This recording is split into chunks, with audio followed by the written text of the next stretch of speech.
અંકલેશ્વર જૂના NH8 ઉપર RMPS school નજીક ગત રાત્રે સ્પીડ બ્રેકરના કારણે પુનઃ અકસ્માત સર્જાયો હતો. એક કાર ચાલકને રાત્રિના અંધકારમાં સ્પીડ બ્રેકર નજરે ન પડતા સ્ટીયરિંગ પર કાબુ ઝડપી ગતિએ જઈ રહેલા કાર રસ્તાની બાજુમાં આવેલી ઊંડી ખાડીમાં પલટી મારી જવા પામી હતી. સ્થાનિક લોકોએ અકસ્માત પછી કાર ચાલકને મદદરૂપ થઈ સુરક્ષિત બહાર કાઢ્યો હતો.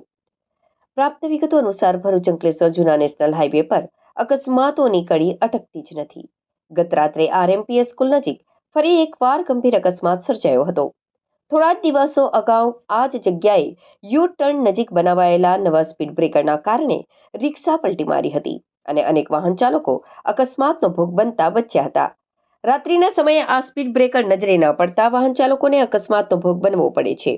ગત રાત્રે પણ એ જ દ્રશ્ય પુનરાવર્તિત થયું. ભરૂચથી અંકલેશ્વર તરફ જતી એક કાર ચાલકને રાત્રિના અંધકારમાં સ્પીડ બ્રેકર નજરે ન પડતા સ્ટીયરિંગ પર કાબુ ગુમાવવો પડ્યો.